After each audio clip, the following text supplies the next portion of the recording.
cruel, inhumane and degrading and damning indictment of how the US used torture as an everyday weapon in secret CIA prisons around the world. But what did it achieve and who should be held responsible? This is Inside Story.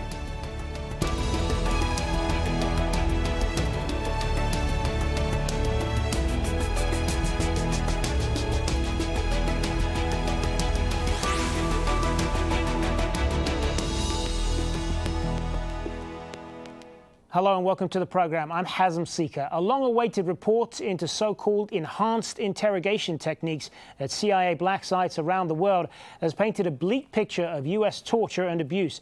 Described as a stain on U.S. values and history, it talks of brutalizing scores of so-called terror suspects under President George W. Bush. But the report concludes none of it proved to be an effective means of acquiring useful intelligence. The Senate Intelligence Committee spent 5 years analyzing more than 6 million pages of CIA documents detailing tactics used after the September 11th attacks in 2001. A 525-page summary paints a picture of the CIA as an agency gone rogue. It accuses the CIA of using interrogation techniques far harsher than were widely known, subjecting suspects to beatings, simulated drowning and sleep deprivation, and threatening to harm, kill or sexually abuse their families.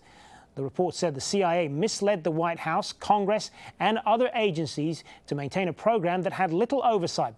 And overall, information obtained from suspects did nothing to make the United States a safer place. Patty Culhane in Washington has this report. Hundreds of pages of details and evidence of what happened to 119 men detained by the Central Intelligence Agency in secret prisons, like this one in Lithuania. The CIA program was far more brutal than people were led to believe. Detainees were deprived of sleep for up to 180 hours, more than a week. 5 were forced to have enemas, not for medical reasons.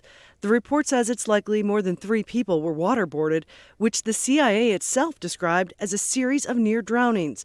And there are numerous reports of physical, violent beatings, contradicting past reassurances from top CIA bosses. All right, this is your last chance. The Senate report says the CIA purposefully lied to Congress, the White House, the public.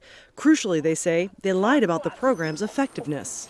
I can say that questioning the detainees in this program has given us information that has saved innocent lives by helping us stop new attacks. The report says that's not true. The interrogations did not stop plots or lead to the capture or killing of any al-Qaeda operatives, like Osama bin Laden or Khalid Sheikh Mohammed. U.S. President Barack Obama has banned the use of torture, but has ruled out prosecuting the people who carried it out. My goal is to make sure, having banned this practice as one of the first things I did when I came into office, that we don't make that mistake again. But we have to recognize that when we are under threat and we're afraid, and the public is clamoring to do something, that's when we have to be most on guard, because there are times where we can slip into the kinds of activities that I don't think we want to see repeated. And experts warn the next president could overturn his order.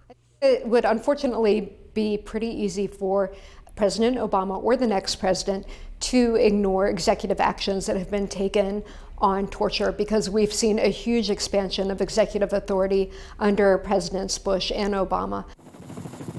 The CIA is refuting the report, denying the allegations, and the Republicans who will control the Senate soon seem to be backing them up. The executive summary and findings and conclusions released today contain a disturbing number of factual and analytical errors. It seems unlikely Congress will push for more details, hearings, or hold people to account. That means the world might have a better idea of what happened to the men before they were sent to Guantanamo Bay prison, but no one but them will pay a price for how they were treated. Patty Culhane, Al Jazeera, Washington.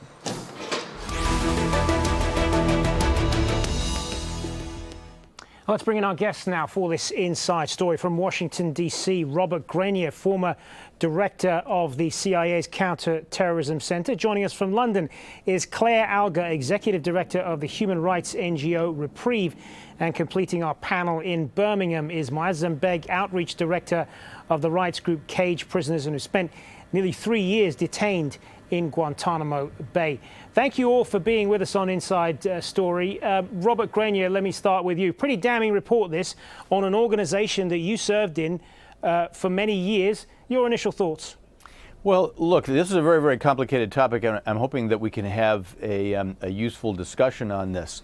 You know, as you might imagine, I see a lot of problems with this report.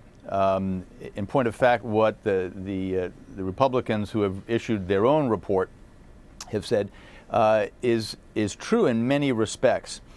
With regard to whether or not these techniques were effective in acquiring intelligence, and I hasten to add that when we're talking about a moral issue here, questions of efficacy probably shouldn't be involved at all, but that's a primary part of this Senate Democratic report. They're saying that not only were these techniques wrong, but they're saying they were also ineffective. Well, I can tell you that with regard to the effectiveness part, they were highly effective. We all know what happened on 9/11. We are aware of what members of al-Qaeda were trying to do in order to reprise those attacks. Up until now, at least with regard to the United States, they have not been successful. They managed to kill a lot of other people in a lot of other countries. They haven't been able to reprise their attacks on the United States. And so somebody somewhere did something right, at least as far as stopping these attacks were concerned. Please understand correctly, I regard this Senate Democratic report as a very effective piece of propaganda. And I mean that in this sense. What they have done is to paint, frankly, a rather cartoonish picture. Many people might regard their intentions as being praiseworthy.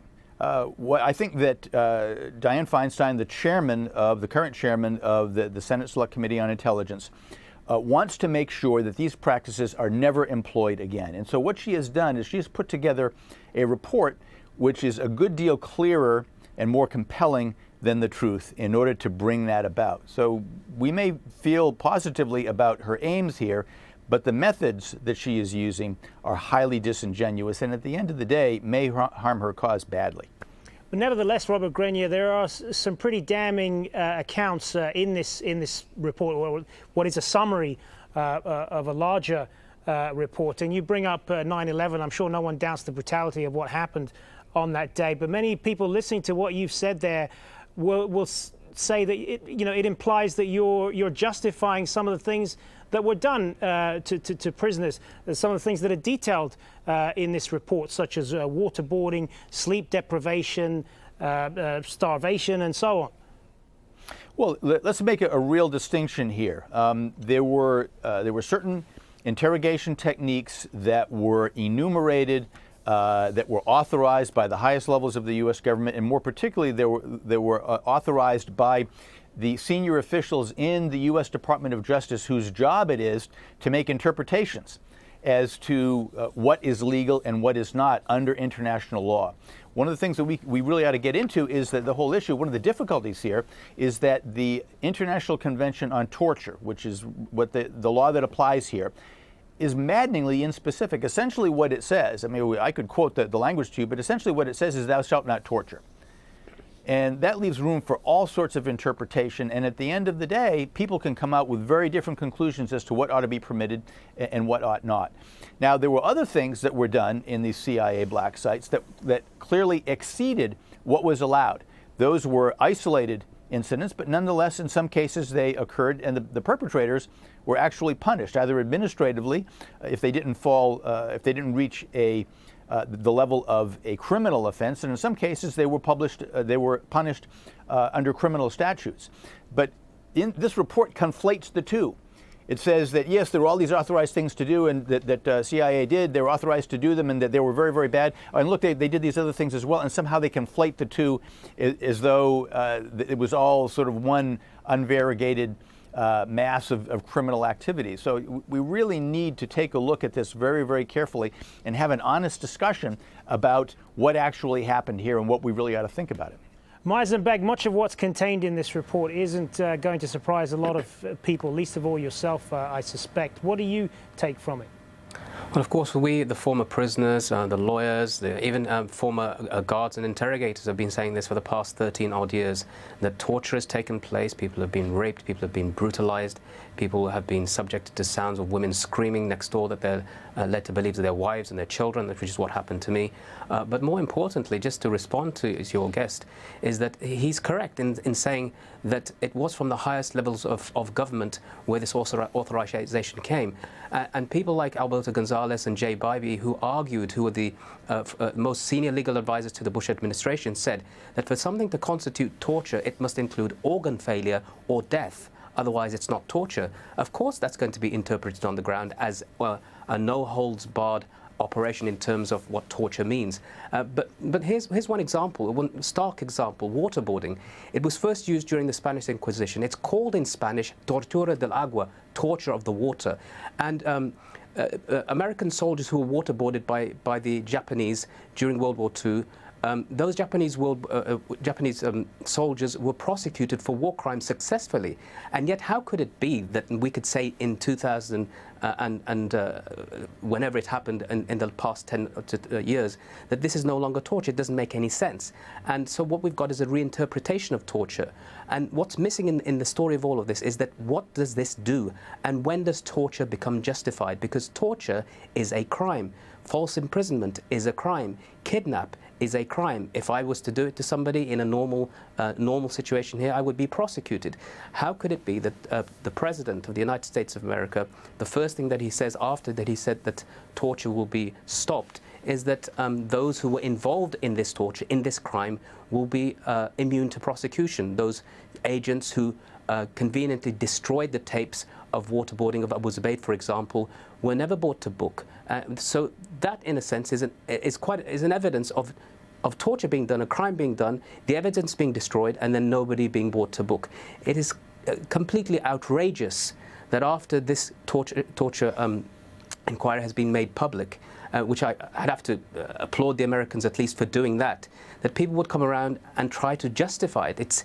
It's a time to look back at that and say, we were wrong, apologize, and because it's a crime, people are afraid of prosecutions. They would never allow, for example, if they caught a terrorism suspect and said, okay, as long as you say you'll never do it again, we'll let you go. They would never do that. Claire Algar, I know you want to respond to some of what you've just heard there, but I want to ask you as well, what lessons do you think should be learned from all this?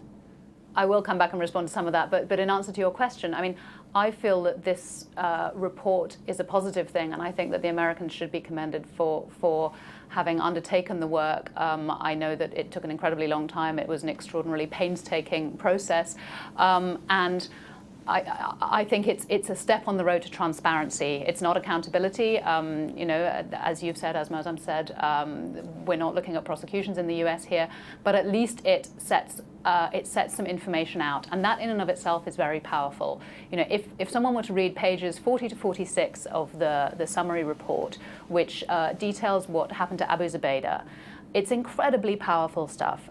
It talks about an interrogator who snaps his finger and Abu Zubaydah walks over and lies down on the waterboarding thing. You know, and it also then details the effect that the ongoing torture, so he is tortured for 19 days, 24 hours a day, which I wouldn't have thought was possible, but seemed to take place. And it also, it notes the effect that it has on the CIA agents who you know, by day 4 are starting to feel uncomfortable. By day 5, it's talking about them welling up with tears. By day 7, it's talking about them, you know, possibly electing to transfer. Those sorts of details, you know, there are obviously going to be questions all over the place about, you know, is it correct that, you know, where did the authority come from? How high up the chain did it go? You know, do the Republicans accept this? Does it have enough in it? Which is what I'm going to come to in a minute. But you know, simply setting out those simple stories and what happened to him. And in terms of organ failure and death, it talked about several times when he was being waterboarded, when he became unresponsive and bubbles of air were seen coming up through the water in his mouth, and he then had to be resuscitated. And so, you know, I think that one of the very positive things about the report also is that Dianne Feinstein says in the foreword, you know, in any common language, this is torture. And, you know, once and for all, that chapter, you know, we can perhaps stop having this conversation about the definition of torture, because it seems to be accepted that this stuff did amount to torture. Well, sure. In terms of what it didn't, I mean, just in terms of what what one learns from it, I think one can say that there are other countries who should look at doing this. There's a case that Reprieve is bringing where it's very clear that it was a CIA operation and MI6 was up to its neck in it. And David Cameron promised when he became Prime Minister that there would be an independent judge-led inquiry into the British intelligence services part in the rendition programme, and that has not happened. It has been abandoned, and in fact it's been handed over to the committee which was supposed to be overseeing the British intelligence services when this stuff happened, and failed to spot it. So definitely there are lessons in there for the rest of the world. Let's talk more then about where much of this is reported to have taken place. The black sites that were mentioned earlier. US President George W. Bush empowered the CIA to detain and interrogate prisoners at secret locations around the world following the 9/11 attacks. This latest report helps identify where these so-called CIA black sites were. Now, as you can see here, it shows the CIA was operating secret prisons in Poland, Lithuania, Romania, Afghanistan, and Thailand. There's also evidence to suggest prisons in countries such as Egypt, Iraq, Jordan, Morocco, and Algeria were used, although not controlled by the CIA. So we just showed there some of the places where this is reported to have taken place. And it shows, Moazzam Begg, that a number of countries were complicit in all of this, and it wasn't just the US by itself. Absolutely. Of course, the US couldn't have done this by itself. It needed places to outsource the torture to. When I was held in the Bagram detention facility, I was told very clearly by the CIA that if I didn't cooperate, I'd either be sent to Egypt or to Syria. And I know that individuals were sent to both countries. One of the most important cases that I've looked at in recent times was the case of a man called Ibn al-Sheikh al-Libi, who was a Libyan man said to be the most senior ranking member of al-Qaeda, captured at that point to date in 2002. The same agents who interrogated him interrogated me, and they said that he was seated on the same chair that I was, and they said that he didn't cooperate, so they sent him to Egypt. Now, in Egypt, I learned later that he'd given a confession under torture that he was an al-Qaeda working with Saddam Hussein on obtaining weapons of mass destruction. Colin Powell, who was the State Secretary at the time, took that statement to the UN Secretary and to the United Nations Security Council to argue for a case of war in Iraq. Now we can see, based on this tortured testimony, we invaded a country, and you can see what's happened in Iraq as a result, that the Al-Qaeda organization rose there as a result of that. Islamic State in Iraq rose, and as a result of that, you've got Islamic State that's there now. So these organizations have been born out of torture. So that's just one example of what happens when you outsource it, when you rely on uncredible information, when information is completely unreliable, and you action it, and then you have to lie continually to maintain your position, because you can't turn around and say, sorry, we got it wrong, we just invaded a country based on torture evidence.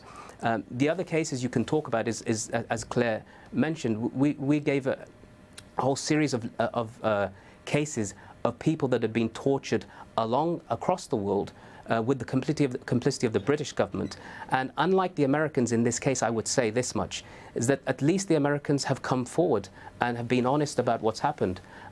Britain hasn't done this yet. It's talked about wanting to put this matter to rest, but it hasn't. And in fact, what you see is a precedent that's been set for countries around the world.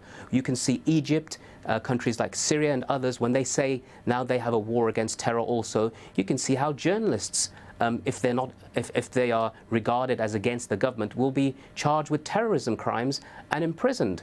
And you can see how, for example, in Syria, the same sort of thing will happen, and all sorts of brutalities then become justified in the name of national security. And this is what happened right across the Arab world, and in fact people rose up against it. All right, I want to put some of this back to Robert Granier. I mean, you talked earlier about the effectiveness, what you believe is the effectiveness of some of these methods and what the information that it's led to. But when someone is being tortured, especially some of the things that they were being subjected to that we outlined a little bit earlier, there are questions about just how effective the information is, just how reliable the information is that they're giving. As Moazzam said there, I mean, John McCain, U.S. Senator John McCain, has been very vocal on this, and he is someone who has been through this himself. He was, of course, a POW in Vietnam, and he was subjected to several beatings.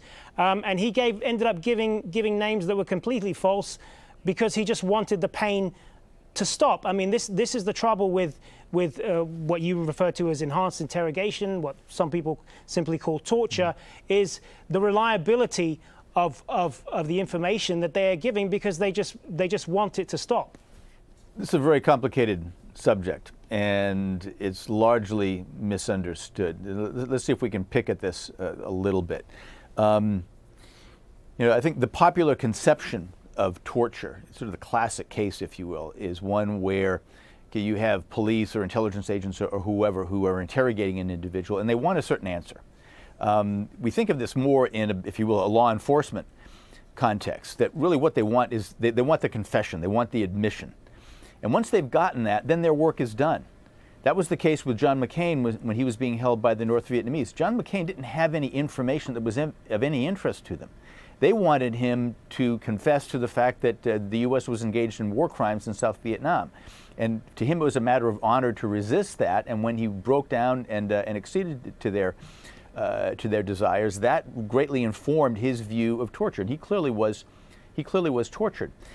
Now, you may not have a positive view of harsh interrogation, torture for intelligence purposes, but actually it's quite different, at least in terms of the aims.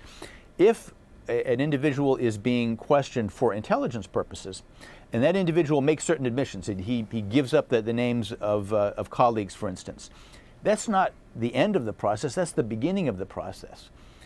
You don't know initially whether that information is of any value or not. The pieces in a larger jigsaw, to other investigations. And I'm sorry, exactly. And at the end of the day, that has to be corroborated in order for it to be deemed of any value whatsoever. So in the hands of an effective interrogator who actually knows what he is about, certain measured means of pressure can be very, very effective in helping him to do his job. Now, we can argue about what measures are justified or not. Now, if an individual wants to go to sleep in the middle of an interrogation, the interrogator says no, most of us would probably say, well, that's not torture.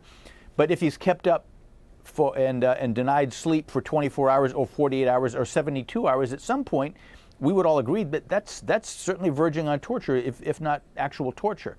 The point is that there need to be red lines. Now, I don't expect that anybody is going to have a great deal of sympathy for the CIA, but whether it's the CIA, whether it is a legitimate intelligence and security service serving another country overseas, there are people who are ideologically motivated to commit mass murder, and something has to be done to stop them. Now, I'm not saying that anything has to be done to stop them. There really have to be clear rules. The point is to come up with clear rules that conform to international law, such as it is. And I think really we need to start with the international law. I think it needs to be much more specific than it is. All right. I know Claire Olga wants to respond to some of this. Go ahead.